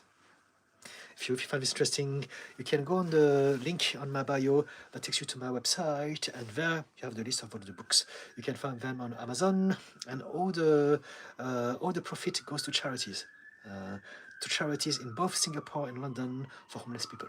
So there you go. Thank you, Pumpkin Puff. I forgot about those books, gosh. But yes, I'm a published author. Resilient Warrior. Thanks, Didi. Coming back to your question about, am I practicing mindfulness? Yes, I am, and I will do more. Thanks for the tips about morning, waking up, asking myself what's my intention and who I am today. Yes. So mindfulness is the solution to your overthinking and your worrying. When we overthink and we worry, is because we are in the future for one moment. If we can bring ourselves back in a moment, in the present moment, as in, there's nothing to worry about. There's nothing to overthink about. Overthinking is trying to resolve a problem. It's trying to come to closure to some thoughts. But if you come in the moment now, you don't need closure. Now is all that we need. Minnie, hey, just passing by. Hope you had a good day. Keep it up. Thank you, Minnie. Sam to you. Share Bear. What about heart and mind coherence? What about this? So, when we talk about heart and mind coherence, it is very often in the context of manifestation and the law of attraction. And so, it's not like there's the heart and the mind, because the heart is a mind. It's about which mind. You have the mind of your heart and the mind of your brain. But your whole body is a mind. You are a whole mind. The difference between the brain and the mind is that the brain is the physical mass of flesh in your skull, and the mind is the brain in action.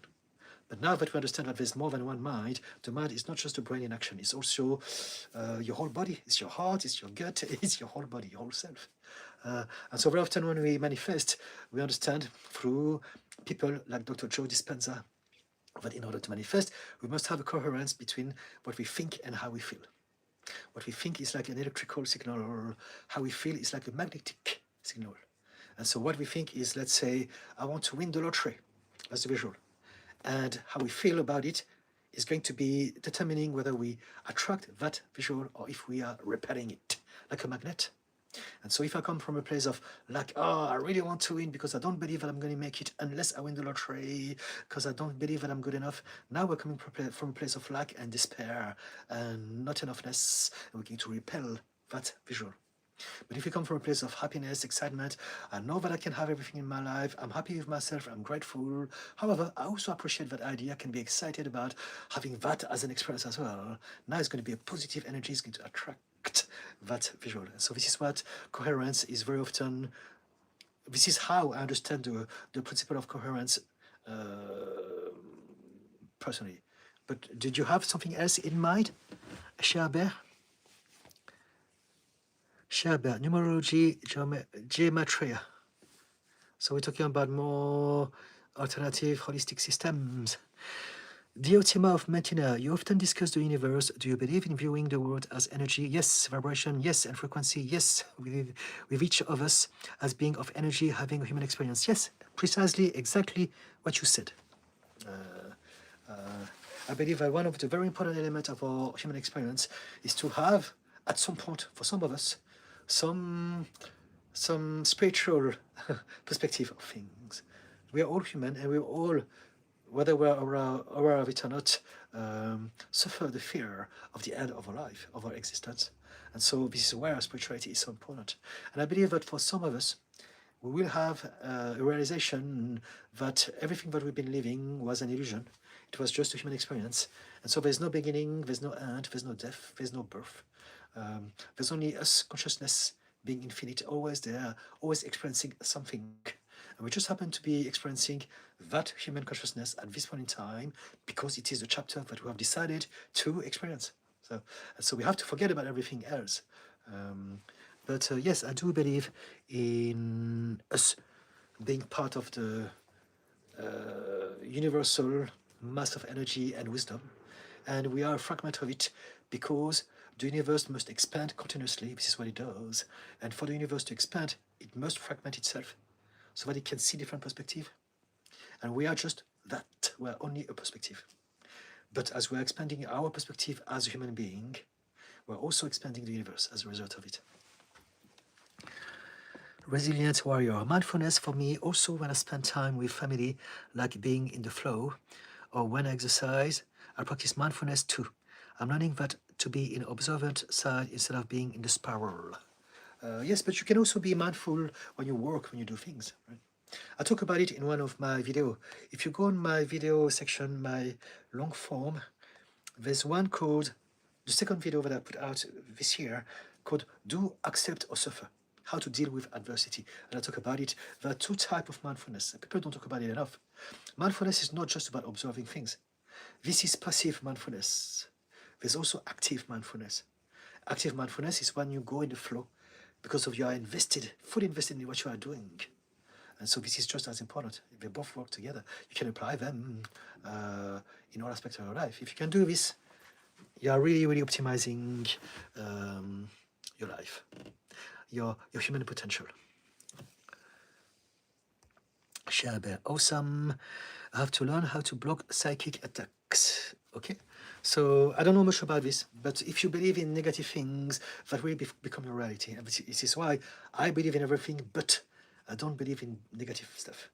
I don't believe that there are bad ghosts or bad aliens. I don't believe that there are bad juju and curses. I don't believe in negative psychic attacks. I don't believe in any of that, because if I believe in that, I would make this my reality. And I don't want this in my reality. So I believe that everything is just energy. I can understand the bigger picture of it, but I don't believe that I need to protect.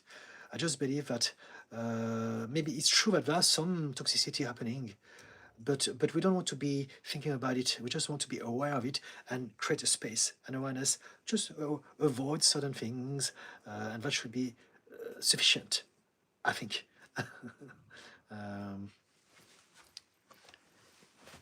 Is that what you meant? Shaber? Resilient warrior. At night, I have this meditation routine, 5-10 minutes, just breathing and letting my thought passes by and try not to chase or believe every thinking I have. Okay? Yeah, those are typically what we do. Good on you. Pumpkin Puff. I'm feeling good today, but I'm struggling with how to let go of things. I want to keep closest. To let go of things I want to keep closest. I'm afraid that bad things will happen and I won't be able to recover or will feel like I wasted the time that I had. So I'd say practice mindfulness, and that will fix every single thing that you talk about in that question. Right? Learn how to be present, learn how to let go of the worries, the overthinking, by letting go of the thinking itself. Me, you look nice today. I like the shirt. Thank you. I've got a lot of white shirts. I decided that for all my content, it's easier because I look after clients all day long, and then I do some content before or after. And so I decided that I'm going to keep my white shirts, and also get some more. From now, you're going to probably only ever see me wearing a white shirt on my short and long videos and live. But thank you. I'm glad you appreciate white shirts. I do this because also I don't need to think about what I'm going to wear. Shaber, Hoi Chai by me. I don't know what it means. What does it mean? What language is it? Pumpkin Puff. And yes, I have some books on my wish list to buy soon. Okay. Thank you. Dances with Bees. Oh wow. Listening to the response to Om helped me have confirmation on how I behave in relationship and overthinking, along with Angela and Grace and self-sabotage. Thank you all for a great collective. Fantastic. So thank you guys. So this is what I'm doing. I want to do my best to create a community. So please come back and know that you will always be safe here in my lives. If there are any trolls, I get rid of them, and we can express ourselves and share things together. Thank you. Shaber, thank you. Are you in the USA? No, I'm in London, in the UK. So here, at this point in time, it's 10 to 8 p.m. in the UK. Nox 14, love from France. You seem to have a lot of wisdom. Merci beaucoup. I was born in France, so I speak French. So lots of love back to you in France. Thank you. Okay, I will try to chill. Should I give my space time? Should I give him space time, since I can see from his behavior that he needs it, even though he won't tell me? I can't tell you. Listen to your gut. Your gut will tell you. And this is the thing. Trust yourself. The more you learn how to trust yourself and to listen to yourself, the less you will be asking others, because you will know, you will have a system that works for you directly and gives you always the best answers. Right? So whatever you ask me, I don't know. But I can tell you that if you ask your intuition, your gut, it will tell you. Does it work? Shaber said hi. Hello again. Pumpkin Puff. I meant to write. I have some of your books on my wish list to buy some. I get it. Thank you very much. Thank you. I forgot about them. But I'm working on my next book, and the next book is going to be my first full-on book, just me, with no one else. And so that's the one that I will really promote when it's out. I think about it every day. It's not written yet. I mean, there's only some chapters here and there, but I'm really excited about this. This is the work of a lifetime, and yeah, when it's out, I'll make sure that everyone knows about it. Share Bear, do you feel energized, upgraded? Schumann waves. I don't know what is Schumann waves. Let me find out. Schumann waves. Global electromagnetic resonance that occur between the Earth's surface and the ionosphere. They are caused by energy from lighting flashes, which act as a natural source, creating a resonant cavity. Blah, blah, blah, blah, blah, blah. I don't understand how this applies to me. I don't understand. Shabe. Thank you. Amy Soleil. For those of us in the us, we're seeing scary things on the rise. The fear is real and valid. We can't therapize ourselves out of it. So how do we handle the terror, fear, and outrage? Self-awareness, we want to understand why we react like that. It's not like we are all different. It's true that some of us are more sensitive than others. Some of us have more an open gate in terms of empathy and can feel things that others may not. But we can all heal, or not heal, it's not necessarily bad. We can heal what creates problems for us. And so let's say if someone suffers from, if someone says to me, I have too much empathy, I can feel everything all the time. Like a lot of my colleagues, a lot of people who are therapists, they find it difficult to look after people because they are still hurt after they looked after the client. And they blame the empathy. And I always tell them, it's not because of your empathy. It's because you have some unhealed wound yourself within you that are being reactivated by them. And so the problem is not empathy, it's your wounds that you haven't worked on yourself. And so what we want to realize is that whatever that you believe that you are, if there's something that you are suffering from, there is a solution to it. There's a system, there's a way to see things from a different perspective and start to think and feel differently about yourself. So I hope it makes sense. You may not be able to therapize yourself, but you can seek help, or you can expand your mind, you can read stuff, you can practice different stuff, somatic healing exercises, mindfulness, meditation. There's so many things that you can do. And eventually you will be able, hopefully, to get to that level of awareness. You realize, it's not because I'm so different, it's because X, Y, Z, and now that I have targeted that, I can change this. Diotimo, yes, Didi. Diotimo, Didi, are you on LinkedIn? I am on LinkedIn, yes. I don't use it that much. To be honest with you, the page that I have, the profile is very unprofessional. I've been there for years, but I don't do much. I just put one post every day because I do it on all the platforms. I do it also on Instagram and Facebook. I don't spend much time. I spend much of my time on TikTok and YouTube. And all the rest, I exist because why not? Because I think in our days and age we need to be a little bit everywhere, and so it's easy for me to share a post. But so you can find me on LinkedIn, but I don't really do much there. I'm gonna be honest. I think I should be upgrading my profile at some point. I haven't done it for like such a long time. Ariel O'Sullivan, thank you for sharing your thoughts tonight. I'm listening, and what you said a short while ago about a deep belief of certain things not being available for whatever reason really resonated with me. Fantastic, thank you. I can talk more about this if you want next time. Now we're getting close to the end of this live. I finish at 8 o'clock, so we are 7 minutes away. But I come here every Wednesday and every Friday from 6 p.m. UK time up till 8 p.m. And so at the moment it's British summertime. But at the end of October, it's going to turn into GMT. So this is a bit confusing. I just throw it out there. But yes, if you want to join me next week on Wednesday or Friday earlier, I can talk about this in great depth. I can talk about the belief system. I can talk about how we can change all of those limiting beliefs that we have about ourselves, but are the only reason we don't have certain things in our life. Anything that we want in our life, we can have. And the only reason we don't have certain things is because we believe that specific thing is not available to me. That's it. It's the only reason in the world. Cher Bear, I am a bit slow to absorb your words. Okay, if you want to ask me something specific, I can speak slower if you want. But other than that, know that I leave the video on my profile.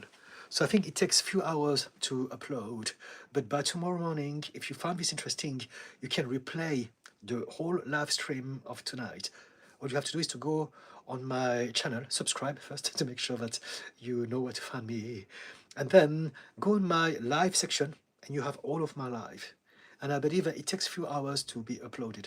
But by tomorrow morning for sure, you'll be able to access that whole live stream. And so if you found anything interesting, you can replay it and retrieve information. Diotima, thanks for sharing your perspective, Didi. Thank you. Cher Bear, 100%. Thank you. Genesis, hello. Cher Bear, virtual hug. Thanks for sharing. Thank you. I get the hug. Ariel O'Sullivan, also the idea of self-sabotage as being a way for your emotional self to protect ourselves from things that you have never experienced in life before. Yes. So many of us, we don't realize this. And we believe that there's something wrong about us, but it's not like that. Our subconscious mind is just doing its job, which is to protect us in whichever way it feels it should protect us. To protect ourselves from flying too close to the sun, yes. Cher Bear, a book Mike Ma wrote, it's simply energy work. Your energy is popping, okay? Okay, thank you. Xar, what type of therapist are you? I am an RTT therapist. RTT stands for Rapid Transformational Therapy. And basically, it's a type of hypnotherapy. So there's an element of hypnosis, regression, and belief reframing at a subconscious level. So yes, I can talk about RTT if you want, but maybe ask me something about it and I can explain how it works. But essentially what we do, we address the subconscious belief, the subconscious filters, subconscious triggers, subconscious blocks that are all emotional and out of reach of our conscious mind to find out what is the core, the root cause of our problem. And then from that place, I'm going to do some work and change the emotional intensity of those memories from the past. And as a result of that, now, under the system, our subconscious mind is going to think, I don't need the systems that I've been using up to this point to keep myself safe. I don't need the anxiety, the overthinking, the depression, the addiction, the self-sabotage, the anger. I don't need any of those things anymore, or the low self-esteem, or the imposter syndrome, any of those things, because all of those things are systems that we put into place in childhood to look after ourselves based on whatever happened to us then. And we have not upgraded those systems. And so the RTT protocol is about changing the program, changing the system by going back to the places where and when it started in our memories. Diotima, Amy, I really feel for what you and country folk are going through. Okay, talking about America, USA, I mean. Cher Bear, in London, how do you treat parasite in our body? I don't understand. What sort of parasite are you talking about? What sort of parasite? Pumpkin Puff, I look forward to reading it when you do finally finish your book. Yes, I will keep a spot for it in my library. Thank you so much. Thank you, Pumpkin Puff. Xar, is it Xar? Yeah, Xar, I used to be grinding and working a lot. I just had that fire in me to create art and make money, and but now after a month of grind, I don't know. I just slowed down. I don't know how to bring that motivation back. We don't need motivation. Motivation is a byproduct of us enjoying what we are doing.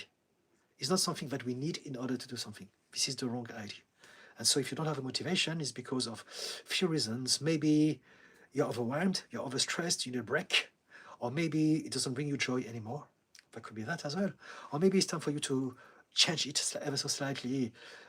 You don't need motivation. You need to be doing the right thing with the right level of energy. So there are two things. You need to make sure that you're not burnt out, overwhelmed with stress, anxiety, or depression, or any of those things. But also you want to make sure that you're doing something that is still stimulating you positively. And if you have those two things together, you never need motivation. Motivation is a lie. It's something that people have created to get us to do things to feed a capitalist system. We should be doing things that we enjoy, and if we don't, it means that either we need to change that thing or we need to take a break from it. Shabert. Genesis Arc Abstract. Hi, I have daughters. One is an occupational therapist. The other is an accountant. The accountant is hateful towards and has lots of friends over her lack of remorse for Charlie Kirk's death. The other is an accountant and has lost a lot of friends over her lack of remorse for Charlie Kirk's death. Okay, I understand. Okay, so dot. Let's see what else you're going to tell me about that. Let's see where this is going to take us. Pumpkin Puff.